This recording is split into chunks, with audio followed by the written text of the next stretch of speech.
पहली अप्रोच कि जो पढ़ा हुआ पहले उसको रिवाइज करो ताकि उसके ऊपर कमांड लो, और उसके बाद जो नई चीजें ऐड हुई है उनको पढ़ो।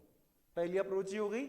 अब देखो पूरा खेल यहाँ पे अप्रोच का रहेगा, जो सही अप्रोच अपनाएगा वो कॉन्फिडेंस के साथ पेपर देगा। और इन दोनों अप्रोच में से एक ही करेक्ट अप्रोच है, वो है कि अभी आपको सिर्फ और सिर्फ टेंशन है, एंग्जाइटी नहीं है।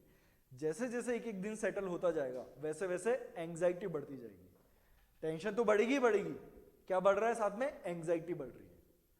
और जैसे जैसे एंग्जाइटी बढ़ती है आपके माइंड की न्यू चीजों को रिटेन करने की पावर कम होती जाती है। ठीक है, सबको पता है, आप लोगों को कल वैकेंसी आ चुकी है, मतलब कल से नोटिफिकेशन आउट हो चुका है कि कब से आपको फॉर्म फिल करने हैं। और जैसा कि आप लोगों ने देखा कि उसके अंदर सिलेबस चेंज हो चुका है। तो ऑलमोस्ट हर कैंडिडेट का यही डाउट है कि सर होगा कैसे। क्यों? क्योंकि एक चीज ये भी चल रही है कि फॉर्म स्टार्ट होने वाले हैं 1 मार्च से, तो उसके बाद क्या होगा, मोस्ट प्रोबेबली जून, मिड जून में या फिर जून एंड में एग्जाम हो जाना चाहिए।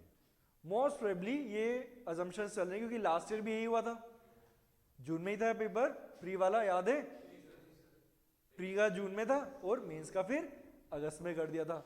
तो यही मान के चलो कि मोर और लेस यही टाइमलाइन फॉलो होने के पूरे पूरे चांसेस है ना। तो अब पूरे पूरे ये चांसेस है, तो फिर डाउट ये आ रहा है कि सर इतने सारे एक्ट्स ऐड कर दिए नए, ठीक है, तो उनको पढ़ना कैसे है, कैसे समझना है। अब देखो अच्छी बात यह है कि कोई इकलौता एक कैंडिडेट इस मुश्किल में नहीं है, हर कैंडिडेट इस मुश्किल में फंसा हुआ है। तो जिस नाव में आप सवार हो सभी उसी नाव में सवार है। तो ऐसा नहीं किसी को कुछ एडिशनल एडवांटेज है। हाँ, अगर कोई डीजेस की तैयारी कर रहे हैं या अदर स्टेट की तैयारी कर रहे हैं तो उनको थोड़ा माइन्यूट सा एडवांटेज है, बिल्कुल है, लेकिन इतना मेजर एडवांटेज नहीं है कि जिसको लेके आप ये सोचो कि नहीं सर हम तो पागल हो जाएंगे, नहीं हो पाएगा। सॉरी। तो इतना नहीं सोचना है। कल भी मैंने आप लोगों को क्लास में बोला था कि जो चीज अपने हाथ में नहीं है उसको लेके अगर परेशान होगे तो परेशान ही होते रह जाओगे। नेगेटिव तो सोचना ही नहीं है, जो चीज अपने हाथ में है उस पर ध्यान दो और उस पर फोकस करके चलोगे तो फॉर श्योर रिजल्ट भी पॉजिटिव आने की प्रोबेबिलिटी बहुत ज्यादा बढ़ेगी और पॉजिटिव रिजल्ट आएगा भी। अगर मेहनत करोगे, ठीक है, तो रिजल्ट भी आएगा। तो यहां पे बिल्कुल ये दिमाग से निकाल दो अपने बात की सर इतने सारे एक्ट्स हैं, नए एक्ट पढ़ने हैं, कैसे याद होगा, पुराना ही नहीं हो रहा, ये होगा वो होगा, कुछ नहीं। यहां पे आप लोगों के लिए अच्छी बात ये हो गई है कि हमने आप लोगों को अभी अभी जो ऑलरेडी अटैच थे स्टूडेंट को बीएसए कंप्लीट करवा दिया था। जब अपन ने बीएसए पढ़ा था तब हमने कंपेयर करके ही पढ़ाया था, एविडेंस एक्ट और बीएसए को कंपेयर करके पढ़ाया था। ठीक है, नोट्स जो लिखवाए थे उसमें भी दोनों प्रोविजन साथ में लिखवाए थे। जब अपन ने बीएनएस स्टार्ट किया था, हाँ, तब अपन ने सिर्फ और सिर्फ बीएनएस पे फोकस किया था, लेकिन क्लास में मैंने हर बार कोई भी ऐसा प्रोविजन हो जिसके अंदर डिफरेंस था आईपीसी और बीएनएस में, वो मैंने क्लियर किया था, है ना। हर प्रोविजन अपन ने उठा के देखा था जिसमें डिफरेंस था, तो वो भी आप लोगों के लिए कोई दिक्कत की बात नहीं है। और साथ में आपका बीएनएसएस और सीआरपीसी मॉर्निंग क्लास में चल रहा है, ठीक है। तो यानी कि आपके जो 3 मेजर एक्ट है जिसको लेके बहुत ज्यादा लोगों को इश्यू हो रहा है कि सब पुराना नया कैसे कवर हो पाएगा, तो वो आप लोगों को कवर हो जाएगा। हाँ?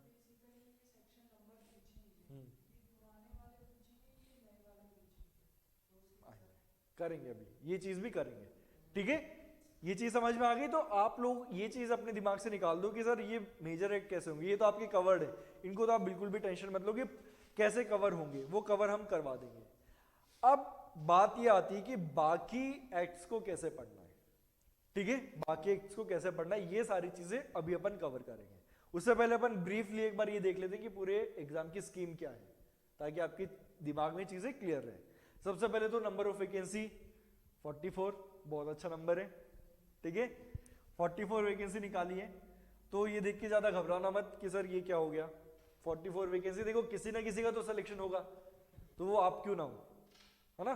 तो ये बात दिमाग से निकाल दो, सर 44 है, हमारा तो नहीं हो रहा, ये नहीं हो रहा। इस थॉट के साथ अगर आप प्रिपरेशन स्टार्ट करोगे तो मैं लिख के दे रहा हूं, नहीं होगा। तो ये सोच के चलो कि 44 सीट्स है, मुझे तो एक ही चाहिए, है ना, वो कैसे भी है मुझे एक चाहिए। इस माइंडसेट के साथ अगर आप प्रिपरेशन स्टार्ट करोगे तो फॉर श्योर आपका जो एग्जाम है वो भी अच्छा जाएगा, है ना। बाकी तो चलो कट ऑफ वाली बात है, वो चीज अलग है कि अगर आप एग्जाम के अंदर ये अंडर कॉन्फिडेंट होके जा रहे हो तो ये मान के चलो 5 से 10 नंबर आप कम करके आ रहे हो अपने, फॉर श्योर ये होगा। और वहीं पे आप फुल कॉन्फिडेंस के साथ जा रहे हो कि नहीं हमने जो पढ़ लिया है वो अच्छे से पढ़ा है और चीजें हमने अच्छे से कवर कर लिए, तो आप चीजों को कवर कर लोगे और कॉन्फिडेंस के साथ पेपर देने जाओगे तो वो चीजें अच्छी होंगी, पेपर भी अच्छे से कवर होगा और उसमें हो सकता है आप 4-5 नंबर एक्स्ट्रा ही लेके आओ, है ना। तो अपन को फुल कॉन्फिडेंस के साथ चीजों को कवर करना है, पहली चीज ये। अब अगर अपन देखें तो देखो अच्छी बात ये की है इन्होंने, हाँ एक चीज मैं आपको याद दिला दूं, जो ये स्टार्ट होने वाला है फॉर्म की स्टार्टिंग डेट क्या है इसको याद कर लो आप, क्योंकि कई बार क्या हुआ है ये प्रीवियसली देखा गया है कि बच्चे क्या करते हैं लास्ट डे तक रुकेंगे 30 मार्च, पता नहीं क्या मजा आता है कि लास्ट डे को फॉर्म फिल करेंगे। दिमाग में क्या रहता है कि क्या होगा टाइम रात को 12 बजे, है ना। ये बहुत लोगों के साथ हो चुका है, आरजेएस में भी और अलग अलग वैकेंसीज में भी। टाइमिंग क्या लिखा हुआ है 5 PM। तो तुम तो जिस दिन यहाँ 1 मार्च से फॉर्म स्टार्ट होंगे, दिन में 1 बजे से फॉर्म चालू हो जाएंगे, ठीक है, भर दो 1 मार्च को ही भर दो, क्यों 30 मार्च तक डिले करना। लेकिन जो बच्चे करते हैं थोड़ा आलस खा जाते हैं उनको मैं याद दिला रहा हूँ 5 बजे शाम को लास्ट टाइम है, उसके बाद फॉर्म ओपन नहीं होने वाला है। तो आप जितना जल्दी हो सके फॉर्म फिल कर देना, ये चीज का ध्यान रखना, है ना। तो ध्यान रखना ये गलती आप लोग मत करना, जल्दी से जल्दी फॉर्म भरो, आलस मत करना कि नहीं मैं तो लास्ट डे फॉर्म फिल करूंगा, ठीक है। उसके बाद अपना जो एग्जाम पैटर्न है सेम रहने वाला है। प्रीलिम्स एग्जाम में 100 मार्क्स के एमसीक्यू आएंगे, वही 70% वेटेज यानी कि 70 क्वेश्चन किसके होंगे लॉ वाले होंगे, और 30% वेटेज आपका किसका रहेगा लैंग्वेज का रहेगा, जिसमें 15% हिंदी एंड 15% इंग्लिश, ठीक है। ये पुराना पैटर्न है, अभी भी वही चल रहा है। अच्छी बात ये है कि इतना सब कुछ चेंज किया लेकिन उन्होंने नेगेटिव मार्किंग ऐड नहीं की है, हाई कोर्ट ने नेगेटिव मार्किंग इंट्रोड्यूस नहीं की है, तो ये अच्छी चीज है। अभी भी आप क्या कर सकते हो तुक्के मार सकते हो, ये चीज अच्छी है इसमें एटलीस्ट। उसके बाद वही अपना मेंस वाला जो एग्जाम हो रहा है 300 मार्क्स का होगा, उसके अंदर 100 मार्क्स का सिविल, 100 मार्क्स का क्रिमिनल, 50 मार्क्स के इंग्लिश ऐसे, 50 मार्क्स के हिंदी ऐसे, ठीक है। तो टोटल हो गया 300 मार्क्स। उसके बाद आपका इंटरव्यू 35 मार्क्स। तो ये आपकी कंप्लीट पेपर की स्कीम है, जो पहले भी ये स्कीम होती थी, इसमें चेंज नहीं किया है। चेंज क्या है सिलेबस के अंदर, और सिलेबस में भी कैसे चेंज किया है अगर आप देखोगे, सिविल लॉज मोर और लेस 10 तो आपके वही पुराने आ रहे हैं जो पहले भी आते थे, तो इसमें तो आपको ये घबराना नहीं है, क्योंकि इसको देख के घबराओगे तो आप प्रिपरेशन ही गलत स्टार्ट कर रहे थे, है ना। तो इन 10 एक्ट को देख के तो घबराना नहीं है आपको, क्योंकि ये तो चाहे सिलेबस चेंज होता है नहीं होता, पढ़ने तो आपको फिर भी थे। बात आती है इनके ऊपर, ठीक है। अब लोगों को क्या लग रहा है 4 एक्ट तो हिंदू लॉ में ऐड हो गए, कोर्ट फीस एक्ट ऐड हो गया, राजस्थान लैंड रेवेन्यू हो गया, ये सारे इतने सारे ऐड हो गए, तो कैसे होगा। अब देखो इसमें अच्छी बात ये कितने सेक्शन है 30, कितने 30, 31, 13, 74। अगर आप ये देखो चारों एक्ट, है ना, इनको मिला के आपके कितने हो रहे हैं 90, ये 93 आपके टोटल हो रहे हैं, ठीक है। उसमें से लास्ट के दो सेक्शन रिपील है यहाँ से, तो मोर और लेस आपके 103 हो रहे थे, उसमें से हटा दो तो 100 सेक्शन आपके ऐड हुए इन चारों एक्ट्स को मिला के, और उन 100 सेक्शंस में से एक्चुअल में आपको याद करने के लिए 40-50 सेक्शंस ही मिलने वाले हैं, है ना। 40-50 सेक्शंस इन 4 एक्ट को मिला के आपके पास आने वाले हैं, है ना। तो ऐसा नहीं है नंबर ऑफ एक्ट्स मत देखो, ये देखो कि एक्चुअल में कितना बर्डन आपके ऊपर बढ़ा है, कितने सेक्शंस बढ़ गए हैं वो, ठीक है। तो सेक्शन वाइज देखो, इसीलिए मैंने स्पेसिफिकली यहाँ पे सेक्शन नंबर लिखे, बाकी ऊपर नहीं लिखे क्योंकि पुराने एक्ट्स है। यहाँ पे मैंने इसलिए लिखा है कि आपके माइंड फ्रेम में जो कल एकदम में सबको बुखार चढ़ गया था कि इतने सारे एक्ट्स आ गए, इतने सारे एक्ट्स आ गए, थोड़ा सा वो ठंडा हो जाए। क्यों? क्योंकि नंबर ऑफ सेक्शंस बहुत कम है इन 4 में, तो एटलीस्ट इन 4 में बहुत कम है, ठीक है। और उसमें से भी आपको बहुत लिमिटेड पढ़ना है। क्या पढ़ना है ऑब्वियसली वो हम टिक करवाएंगे आपको, जैसे बीएनएस के अंदर करवाया था, आईपीसी में वो हमने आपको टिक करवाया था। क्योंकि देखो यहाँ पे अब कॉम्पिटिटिव एग्जाम है, यहाँ पे आपको स्मार्ट प्ले करना है, हार्डवर्क सब करते हैं, सब करेंगे, लेकिन सक्सेस रेट उसी की ज्यादा होगी जो स्मार्ट प्ले करेगा, है ना, और जो थोड़ा सा रिस्क लेगा, है ना। स्कैम 1992 देखिए क्या लाइन है उसकी, रिस्क है तो इश्क है। तो वही चीज है, रिस्क लेना पड़ेगा, क्योंकि कोई भी स्टूडेंट, चाहे आप नए सिलेबस की बात करो या पुराने सिलेबस की बात करो, कोई भी स्टूडेंट 100% सिलेबस कवर नहीं कर सकता है, और ना ही वो कर सकता है, ठीक है। मैं आपको बोलूं ये लो बैरेक्ट पूरा पढ़ लोगे आप, लेकिन उसमें से रिटेन कितना कर पा रहे हो, बात उसकी है ना। तो कोई भी स्टूडेंट जितने भी बैरेक्ट थे 100% कोई रिटेन नहीं कर सकता था, सेम चीज अभी है, कोई भी स्टूडेंट 100% इन बैरेट को रिटेन नहीं कर सकता है। तो आपको क्या करना है, स्मार्टली प्ले करना है, जो सेक्शंस इंपॉर्टेंट है वही पढ़ने, और वो हमारा काम है। ठीक है, आप चाहे हमारे पास आ रहे हो, या अब ये वीडियो जैसे यूट्यूब पे भी जाएगा, स्टूडेंट्स देखेंगे, तो चाहे आप हमारे पास आओ या किसी और के पास भी जाओ, यहां पे आपके लिए हाई टाइम है कि you choose a correct guide. क्योंकि एज अ एस्पिरेंट आपको ये नहीं पता है कि कितना पढ़ना है कितना नहीं, क्योंकि आप तो घबराए हुए हो। आपके दिमाग में तो क्या चलेगा कि मैं एक भी सेक्शन क्यों छोड़ूं, राइट? और आप सब पूरा पूरा पढ़ोगे, जो नॉन इंपॉर्टेंट चीज है उनको भी पढ़ोगे। तो यहां पे बहुत जरूरी रोल प्ले करते हैं आपके गाइड्स, जो आपके टीचर्स हैं, जिनके पास भी आप गाइडेंस के लिए जा रहे हो, चाहे आप हमारे पास आओ या किसी और के पास भी जाओ, यहां पे आपको अपना गाइड स्मार्टली चूज करना है। भीड़ का हिस्सा मत बनना, भीड़ का हिस्सा बनोगे तो भीड़ का हिस्सा ही बने रह जाओगे। अच्छा गाइड चूज करो जो जेन्युइनली आपको सही एडवाइस दे पाए, कौन से सेक्शंस पढ़ने कौन से नहीं पढ़ने। कि मोस्टली क्या होगा, कई जगह आप जाओगे, ऑब्वियसली यहाँ पे भी आप हो, इधर उधर से आप गाइडेंस लोगे, कई जगह से हो सकता है आपको ये गाइडेंस मिले कि ये नए एक्ट ऐड हुए हैं तो कहीं से भी क्वेश्चन बन सकते हैं। ठीक है, ये तो हमें भी पता है, हम भी बोल देंगे कि फर्स्ट सेक्शन से लेके लास्ट तक पढ़ो, फिर ये कहीं से भी बन जाएगा। लेकिन ये काम हमारा है ना, कि हम आपको वो गाइड करें कि देखो प्रीवियस पेपर्स में से इन सेक्शंस में से क्वेश्चन बनते थे, तो अभी भी इन्हीं में से बनने वाले हैं। ठीक है, तो वो टेंशन आप लोगों की नहीं है, वो टेंशन हमारी है। हमारे ऊपर है कि हम क्या आपको उतना अच्छा गाइड कर पा रहे नहीं कर पा रहे, और उसी के लिए आप हमारे पास आए हो। क्योंकि अगर हम आपको सही से गाइड नहीं कर पा रहे हैं, तो चाहे आप अपने घर पे बैठ के पढ़ो या कहीं और पढ़ो, उसका तो कोई पर्पस निकलेगा नहीं ना। तो आप ये टेंशन बिल्कुल छोड़ दो कि कितना पढ़ना है कितना नहीं पढ़ना, वो सब हम देखेंगे।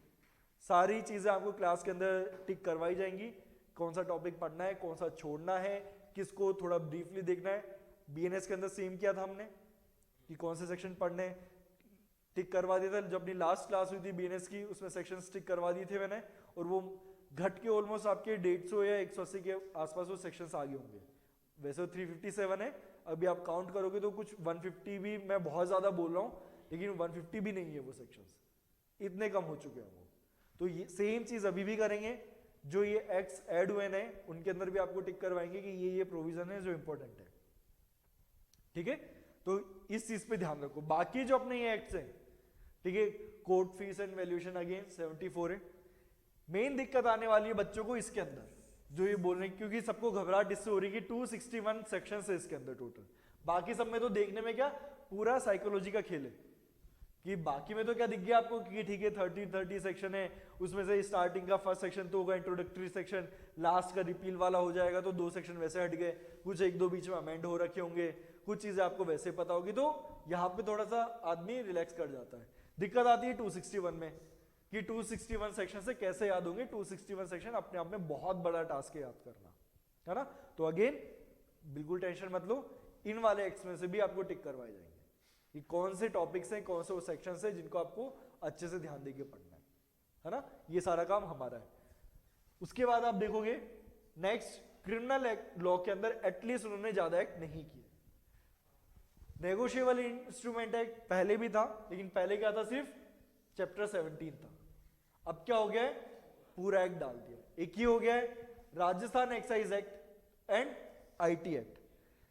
राजस्थान एक्साइज एक्ट अभी रिसेंटली हमने एपीयू की क्लास में कंडक्ट करवाया, तो जिन लोगों ने एपीयू की क्लास लगाई होगी उन्हें रियलाइज हो गया होगा कुछ भी नहीं है इस एक्ट के अंदर, कुछ भी नहीं है। वो तो कुछ नहीं करना, पनिशमेंट की एक टेबल बनानी है, इस साइड सेक्शन नंबर लिखना है, हेडिंग डालनी है, उधर पनिशमेंट लिख के चार्ट बना लेना है, इतना सा करना है। और रही बात डेफिनेशन क्लॉज की, डेफिनेशन क्लॉज के ऊपर ही 2 या 3 दिन क्लास चली थी यहाँ पर। ठीक है, बहुत अच्छे से कवर करवाता है, एक एक टर्म को खोल खोल के समझाया था। ठीक है, वो सारी टर्म आप normal day to day life में काम में लेते हो, लेकिन उनकी लीगल क्या इंप्लीकेशन है वो हमने उसमें पढ़ा था। याद आ गया? हाँ, ठीक है। अभी तक सिर्फ सुना होगा बियर होती है, लेकिन बियर भी कितने टाइप की होती है, किस रीजन की वजह से चेंज होती है, ये भी बताया था। ठीक है, कितने टाइप के अल्कोहल है, क्यों चेंज हो रहा है, उसका इंग्रेडिएंट क्या है, कैसे बन रही हो, सारी चीजें बताई थी। वो चीजें पीने से पहले लोग कम सोचते हैं, लेकिन अब क्योंकि आप लोअर स्टूडेंट और एग्जाम क्लियर करना है तो वो सोचना पड़ेगा। तो वो सब जब एपीयू की क्लास हुई थी तो हमने 3 दिन में वो कवर करवाया था। तो अभी भी जब एक्साइज एक्ट पढ़ाएंगे अच्छे से कवर हो जाएगा, तो एक्साइज एक्ट की बिल्कुल भी टेंशन नहीं लेनी है। है ना। आईटी एक्ट की बात करो तो उसमें भी ले दे कि कुछ लिमिटेड सेक्शन है, कुछ लिमिटेड जजमेंट्स हैं जिनके ऊपर आपको फोकस रखना है। तो क्रिमिनल के अंदर इतना इशू नहीं है, ठीक है। सेम बात अगर मैं एनआई एक्ट की बोलूं तो देखो एनआई एक्ट जो है राजस्थान में तो चैप्टर 17 आता था, अदर स्टेट में जैसे डीजेस है उसमें तो पूरा आता था, लेकिन अगर आप वहां के पेपर्स उठा के देखोगे तो मोर और लेस जो उनका फोकस होता था चैप्टर नंबर 17 पर ही होता था। तो अगर आप अभी भी अगर देखते हो तो ये एक्सपेक्ट करके चलो कि आरजीएस में भी अभी भी मेन फोकस क्या रहेगा, चैप्टर नंबर 17 या फिर आगे से जो डेफिनेशंस दी हुई हैं उनके ऊपर फोकस रह सकता है।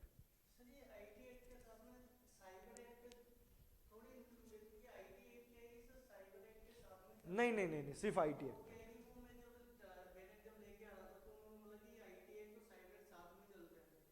नहीं, अपन को एग्जाम के पर्सपेक्टिव से देखना है, यहाँ पे सिर्फ और सिर्फ आईटी एक्ट दिया हुआ तो अपन को वही पढ़ना है, एक्स्ट्रा कुछ भी नहीं पढ़ना है ना। तो देख रहे हो क्रिमिनल लॉ में तीन ही चीजें ऐड हुई है और वो इतनी ज्यादा हेडेक वाली बात नहीं है, मामूली सी चीजें कवर हो जाएंगी। सिविल के अंदर जो एड ऑन की हैं चीजें वो क्या है, छोटे छोटे एक्ट है, कोई ज्यादा बड़ी चीज नहीं है, तो वो चीजें कवर हो जाएंगी और इन एक्ट को हम आपके लिए और छोटा बना देंगे, ठीक है। तो ये जो बुखार कल चढ़ा था उसको थोड़ा शांत करो, ठीक है, कि एग्जाम क्लियर होगा नहीं होगा, सिलेबस बढ़ा दिया है, क्या कर दिया, कुछ नहीं बढ़ा है, ठीक है। और अगर आपके लिए बढ़ा है तो बाकी सबके लिए भी बढ़ा है, तो सब वही सेम नाव में सवार हैं। दिक्कत तब आती जब बात ये होती कि भाई कोई एक स्टूडेंट है जिसको अनड्यू एडवांटेज मिल रहा है, उनको बोला जा रहा है कि नहीं आप तो पुराना सिलेबस पढ़ो, किसी को बोला जा रहा है कि आप नया वाला पढ़ो, तब बात होती। अब तो क्या हो रहा है, सबके लिए सेम है, तो घबराना तो बिल्कुल भी नहीं है। वो मीम देखा है इमरान खान वाला, सबसे पहले तो हमें घबराना नहीं है, तो वही बात है, सबसे पहले हमें घबराना तो बिल्कुल भी नहीं है, ठीक है। घबराओगे तो वही आपका खेल खत्म है। इन एक्ट्स को जो बोला है लेके आओ, सबसे पहले तो आज खरीद के लेके आ जाओ, ले लिए, बहुत चलो, बहुत अच्छा, कल ही जाके ले लिए थे, बहुत चलो, ये काम अच्छा किया। अब बात आती है इनको पढ़ना कैसे है, ठीक है, कैसे पढ़ना है। अब देखो दो अप्रोच स्टूडेंट फॉलो करेंगे, मेनली दो अप्रोच चलने वाली है स्टूडेंट्स के बीच में। पहली अप्रोच कि जो पढ़ा हुआ है पहले उसको रिवाइज करो ताकि उसके ऊपर कमांड लो, और उसके बाद जो नई चीजें ऐड हुई है उनको पढ़ो। पहली अप्रोच ही हो गई, पुराना पहले पढ़ो, जो खुद ने पढ़ा हुआ उसको पहले पढ़ लो, उसके बाद नए एक्ट्स को पढ़ो, क्योंकि नए एक्ट्स में सबका डब्बा गोल है, तो वो क्या सोचेंगे कि बाद में हम ऊपर ऊपर से पढ़ के चले जाएंगे। पहली अप्रोच है। दूसरी अप्रोच ये रहेगी कि आप पहले पढ़ो जो नई चीजें ऐड होनी है, ठीक है, और उसके बाद पढ़ो जो आपने ऑलरेडी पढ़ा हुआ है, ठीक है। दोनों अप्रोच समझ में आ गई। पहला तो क्या है कि आप वो उठाओ जो आपने ऑलरेडी पढ़ा हुआ है, अपना कॉन्फिडेंस बूस्ट अप करो, और उसके बाद नया पढ़ो। दूसरी अप्रोच है कि पहले पढ़ो आप नया वाला, ठीक है, और उसके बाद बढ़ो पुराना वाला। ये दो अप्रोच है। आप देखो पूरा खेल यहाँ पे अप्रोच का रहेगा, जो सही अप्रोच अपनाएगा वो कॉन्फिडेंस के साथ पेपर देगा। और इन दोनों अप्रोच में से एक ही करेक्ट अप्रोच है, वो है कि पहले आप नया पढ़ो, पुराना मत पढ़ो पहले।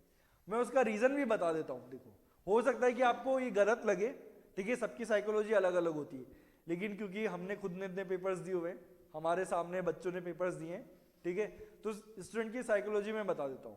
अभी आप, ठीक है, आपके दिमाग में प्रेशर है कि वैकेंसी आ चुकी है, लेकिन आपके ऊपर इतना प्रेशर नहीं है, अभी वो एंग्जाइटी नहीं हुई है, अभी सिर्फ प्रेशर आया कि पेपर देना, अभी एंग्जाइटी नहीं हुई है। अभी अगर आप नए एक्ट्स को उठाओगे तो क्या होगा, विद इन अ मंथ आप इन नए एक्ट्स को खत्म कर दोगे। तो क्या होगा, अब जब आप रिवाइज करना चालू करोगे, यानी कि आप क्या कर रहे हो, एग्जाम के पास आ रहे हो, ठीक है। अगर मैं बोलूं अभी क्या हुआ है, फॉर एग्जाम्पल 1 मार्च, अभी आप एग्जाम से एटलीस्ट 3 या 4 महीने दूर हो, 3 महीने तो कम से कम मान के चलो, कम से कम 3 महीने दूर हो। अभी आपको सिर्फ और सिर्फ टेंशन है, एंग्जाइटी नहीं है। जैसे जैसे एक एक दिन सेटल होता जाएगा वैसे वैसे एंग्जाइटी बढ़ती जाएगी। टेंशन तो बढ़ेगी ही बढ़ेगी, क्या बढ़ रहा है साथ में, एंग्जाइटी बढ़ रही है। और जैसे जैसे एंग्जाइटी बढ़ती है आपके माइंड की न्यू चीजों को रिटेन करने की पावर कम होती जाती है ना। ये इशू आता है, आप जितने ज्यादा एंग्जाइटी में हो नई चीजों को रिटेन करने की पावर उतनी कम हो जाएगी आपकी। तो अब क्या हो रहा है, आप एग्जाम के पास आते जा रहे हो, आपने नए एक्ट पढ़े नहीं है, अब देखो आपके ऊपर डबल एंग्जाइटी रहेगी। पहला, एग्जाम पास आता जा रहा है, दूसरा, अरे नए एक्ट तो मैंने पढ़े ही नहीं है, डबल एंग्जाइटी आ गई। कि नया एक्स पढ़े नहीं है, एग्जाम भी पास आ गया, तो आपका एंग्जाइटी लेवल एकदम ऊपर और दिमाग नीचे। तो क्या होगा, एंड में आप कुछ चीज रिटेन नहीं कर पाओगे, ऊपर ऊपर से देखोगे, फिर ऊपर ऊपर से पेपर करके आओगे, है ना। लेकिन क्या होगा, अगर आपने अभी नए एक्स को पढ़ लिया तो आपके दिमाग में एक साइकोलॉजिकल कॉन्फिडेंस बन जाएगा कि यार मैंने नए एक्स पढ़ लिए, एक बार तो एटलीस्ट मैंने पढ़ लिया है, पुराने एक्स एटलीस्ट मैंने पहली बार पढ़े हुए थे पहले से, अब मुझे सिर्फ रिवाइज करना है। आपके दिमाग में क्या है, रिवीजन, यानी कि आप दिमाग क्या बना रहा है कि यार मैंने पढ़ लिया, मैंने पढ़ लिया है। वो देखिए 3 इडियट्स, ऑल इज वेल, दिमाग को बेवकूफ बना के चलो, ठीक है। सेम चीज है, आप दिमाग के अंदर अगर ये डाल दोगे कि नहीं यार मैंने सिलेबस कंप्लीट कर लिया, मुझे सिर्फ रिवाइज करना है, हकीकत आपको भी पता है कि आपने कितना पढ़ा है और किस तरीके से पढ़ा है, लेकिन दिमाग में तो आ गया ना कि मैंने एक बार कंप्लीट कर लिया है, तो जो आपकी एंग्जाइटी वो कम रहेगी, है ना। आप एटलीस्ट थोड़ी चीजें रिटेन कर पाओगे। लेकिन वहीं अगर लास्ट का 1 या 1.5 महीना बचा है और आपको दिख रहा है कि सामने 4 या 5 एक्ट ऐसे हैं जो मैंने उठाए भी नहीं है, तो क्या होगा, जो पढ़ा है वो भी याद नहीं रहेगा, कॉन्फिडेंस बहुत नीचे चला जाएगा, जो नए एक्ट्स पढ़ोगे वो भी याद नहीं हो पाएंगे, है ना। तो क्या होगा, बहुत ज्यादा इशू आने वाले।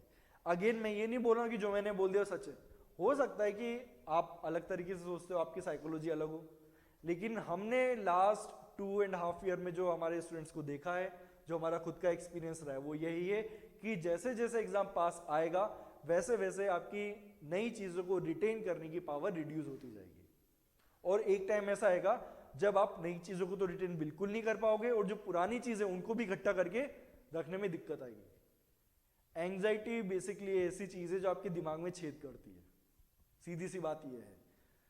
किसी थैली में पानी भरो, छेद कर दो, धीरे धीरे वो निकलने लग जाएगा, नया डालोगे वो भी निकलेगा, तो नया तो रिटेन कर ही नहीं पा रहे हो, जो ऑलरेडी भरा हुआ था वो भी निकल गया। तो वही चीज है, एंग्जाइटी ने आपके दिमाग में छेद करेगी, आपके ऊपर है कि आप उस छेद को कितना कंट्रोल करके छोटा रख सकते हो, सीधी सी बात ये। और अगर आपने नेक्स्ट को पहले नहीं पढ़ा तो वो छेद उतना ही बड़ा होता जाएगा, और फिर जो भी पढ़ा है सब निकलेगा बाहर, एग्जाम में कुछ याद नहीं रहने वाला है। और ये होता है, लास्ट टाइम भी कुछ स्टूडेंट्स के साथ ऐसा हुआ था, उन्होंने क्या सोचा, उनको एडवाइस दी थी हमने कि जो आपने पहले पढ़ लिया है उसको तो अभी ठीक है, डेली का 1 घंटा निकाल लो और उसको बस ऊपर ऊपर से देख लो। अगर आपको इतना ज्यादा लग रहा है ना कि नहीं यार अगर मैं पुराने एक्स को छोड़ ही दूंगा तो फिर चीजें गायब हो जाएगी, अगर इतना डर है तो डेली का 1 घंटा निकाल लो इस चीज को लेके कि मैं पुरानी चीजों को रिवाइज कर लूंगा, और पूरा दिन दो नई चीजों को पढ़ने में। अगर ऐसे चलोगे तब जाके आपकी एंग्जाइटी थोड़ा कंट्रोल्ड रहेगी। देखो जो कर दिया ना अब उसको मत सोचो, कल भी मैंने बोला था कि जो चीजें आपके कंट्रोल में नहीं है मत सोचो क्यों ऐड ऑन किया, क्यों नहीं किया, क्या किया क्या नहीं किया, उस पर मत सोचो ना। आप तो ये देखो आप क्या कर सकते हो। तो अभी बेस्ट अप्रोच मेरे अकॉर्डिंग यही रहने वाली है कि आप पहले जो नए एक्ट्स है उनको उठाओ, और मैं आपको गारंटी से बोल रहा हूं अगर आप आज के दिन उठाते हो ना तो मार्च खत्म होने से पहले पहले आप नए एक्ट्स को कंप्लीट कर दोगे, ठीक है। तो आपके पास कितना बड़ा एडवांटेज आ गया कि विद इन अ मंथ आपने नए एक्ट्स कंप्लीट कर दिए, तीनों मेजर एक्ट्स आपके खत्म हो रहे हैं। अब बचा है कितना, छोटी वाली चीज कॉन्ट्रैक्ट एक्ट अपन स्टार्ट करने वाले हैं, ठीक है। वेडनेसडे से कॉन्ट्रैक्ट एक्ट भी स्टार्ट कर देंगे, उसी क्लासेस आप लगाओ। उसके अलावा एक चीज हम और करने वाले हैं वो ये है, अब से मतलब वेडनेसडे से ही 1 घंटे की या 1.5 आवर की एक एडिशनल क्लास होगी, वो आप लोगों के लिए मैंडेटरी नहीं है कि आप यहाँ पर आके अटेंड करो, वो यूट्यूब पे भी जाएगी और हमारी ऐप पे भी वो वीडियोस आएंगी। यूट्यूब पे फ्री ऑफ कॉस्ट है, तो जो भी स्टूडेंट्स यूट्यूब पे देखना चाहते हैं, जो आपके नॉन हो, जो अटेंड करना चाहते हैं, वो यूट्यूब पे कर सकते हैं क्लासेस अटेंड। तो हम क्या करेंगे, जो नए वाले एक्ट्स हैं जैसे पार्टनरशिप हो गया, सोगा हो गया, फैमिली हो गया, हम उनसे स्टार्ट करेंगे, ठीक है। तो आपकी क्या हो गया, सुबह सुबह बीएनएसएस की क्लास चल रही है, फिर कॉन्ट्रैक्ट एक्ट की क्लास चल रही है, उसके बाद 1 या 1.5 घंटे की जो नए वाले एक्ट्स हैं उनको हम कवर करवा रहे हैं, ठीक है। तो जब तक आपका प्री होगा तब तक आपका काफी ज्यादा सिलेबस आपके कंट्रोल में होगा, है ना।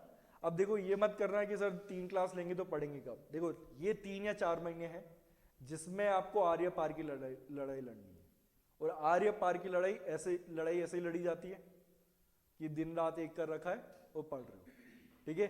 3-4 महीने अच्छे से पढ़ लो, उसके बाद फिर हफ्ते 2 हफ्ते का ब्रेक लो, फिर मेंस के लिए पढ़ना है अपन को, है ना। यही माइंड में लेके चलो कि 3-4 महीने तो ऐसे लगा देने कि बस कुछ होश नहीं है, जितना पढ़ सकते हो उतना पढ़ लो, और उसके लिए हमारी साइड से क्या हो रहा है, 3 क्लासेस हो रही हैं, 3 क्लासेस में अच्छे से पढ़ो और उनको फिर रिवाइज करो। और हिंदी इंग्लिश की तो आप साइड बाय साइड ले रहे हो, नहीं ले रहे हो तो जल्दी से जल्दी स्टार्ट कर दो। वो भी बता देंगे अभी, ठीक है। तो ये है, तो इसलिए बिल्कुल टेंशन मत लो।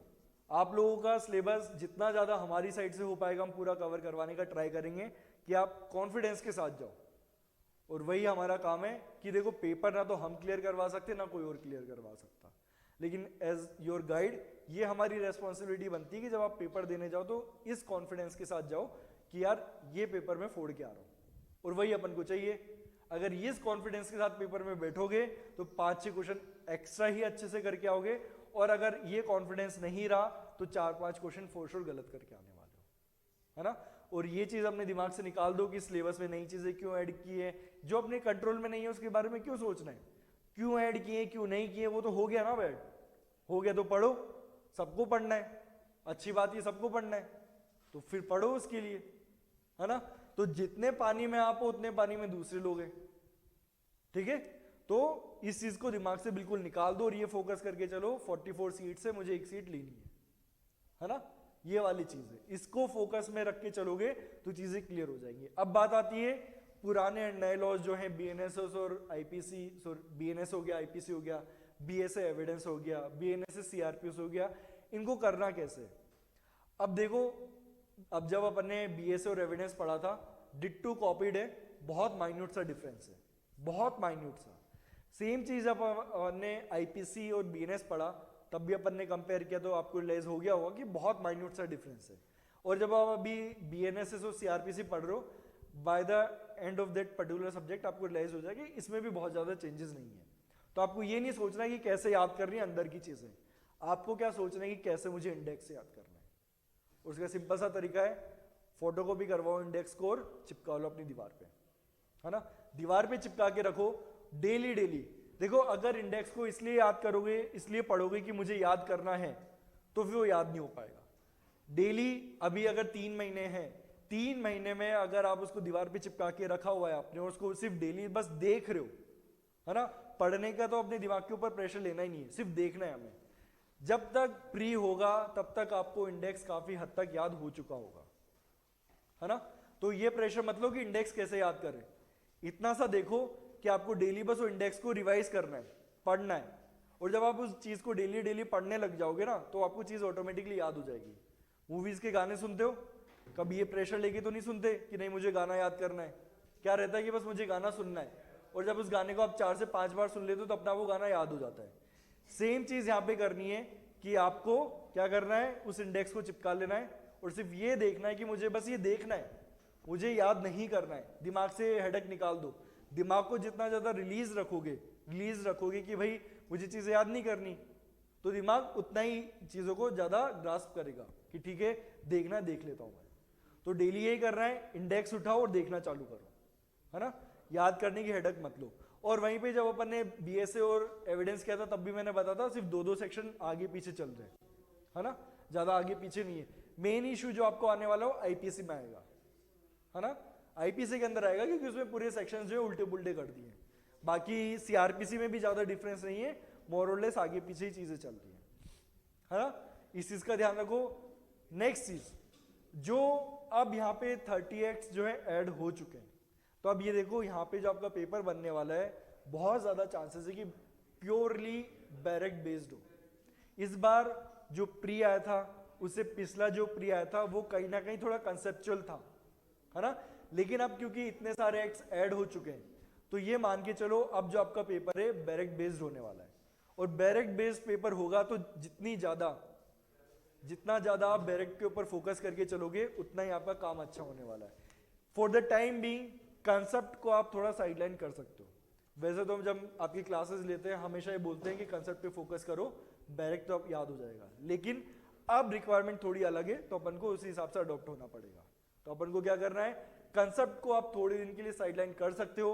और क्योंकि देखो डायरेक्ट पढ़ोगे तो ऐसा तो है नहीं कि आपको कंसेप्ट याद नहीं हो रहे, डायरेक्ट पढ़ना पूरा सिखा दिया आपको क्लास में कि डायरेक्ट कैसे पढ़ना है, कौन सी चीज कहाँ छोड़नी होती है, कहाँ पढ़नी होती है, किस चीज को आप किस तरीके से तोड़ सकते हो, सारी चीजें बताई हैं।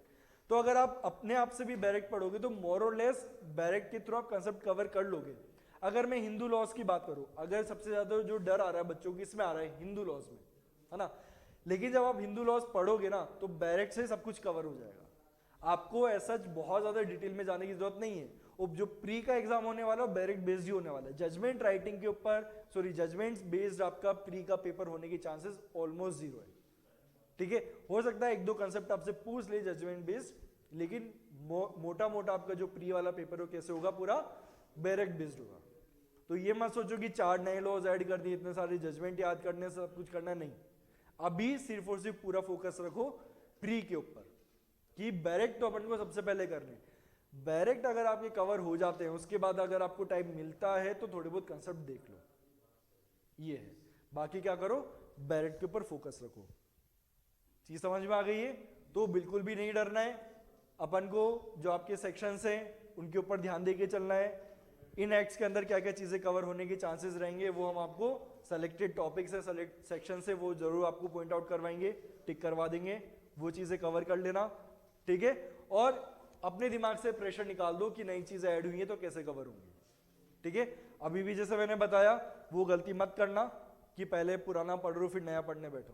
पहले कौन सा पढ़ना है अपन को, नया पढ़ना है। लेकिन अगर कोई स्टूडेंट इतना कॉन्फिडेंट है कि जो मैंने लॉजिक आपको बताया कि नहीं मैं इस लॉजिक से ऊपर हूं और मैं कवर कर लूंगा, तो फॉर श्योर आप अपनी अप्रोच भी अपना सकते हो।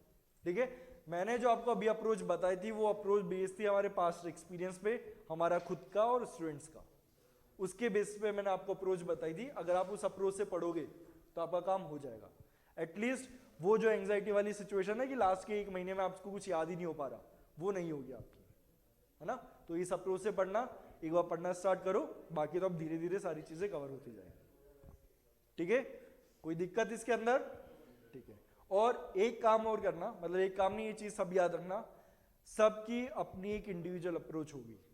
ये मत करना कि मेरा फ्रेंड ऐसे पढ़ रहा है तो मैं भी ऐसे पढ़ लेता हूँ, ये गलती आप लोग करोगे और सब करते हैं। देखो इसमें कोई वो बड़ी बात नहीं है, सब लोग क्या करते हैं, यार उसको चीजें याद हो रही है मुझे भी याद हो जाएगी मैं भी ऐसे कर लेता हूँ, नहीं होगा। उसका एग्जाम निकल जाएगा, आप रह जाओगे। कॉम्पिटिटिव एग्जाम निकालने के लिए देखो ये अप्रोच काम आती थी अपने सेमेस्टर एग्जाम में कि उसने उस नोट से पढ़ा है, उसने इस तरीके से पढ़ा है, मैं भी निकाल लूंगा। वहां पे आपको कट ऑफ नहीं निकालनी होती थी, वो 33% या किसी कॉलेज में 50% होता था, वो क्लियर करो सब पास हो। यहाँ पे ऐसा नहीं है, यहाँ पे आपको अपने हिसाब से बेस्ट देना है, और वो बेस्ट आप सिर्फ और सिर्फ तब दे पाओगे जब आप अपनी अप्रोच पे चलोगे। अपनी स्ट्रेंथ और वीकनेस को पहचानो, उनको आइडेंटिफाई करो, उसके हिसाब से पढ़ो।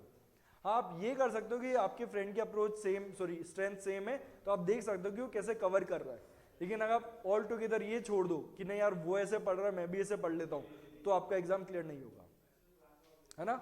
अपनी अप्रोच अपनाओ और जाके इंट्रोस्पेक्ट करो कि क्या आपकी स्ट्रेंथ है, क्या वीकनेस है। उसके बाद आओ अपन डिस्कस करेंगे हर इंडिविजुअल के साथ कि क्या उसके लिए बेस्ट हो सकता है, और हर इंडिविजुअल फिर वैसे ही पढ़ना। ठीक है, तो घबराना तो बिल्कुल भी नहीं। ठीक है, ओके।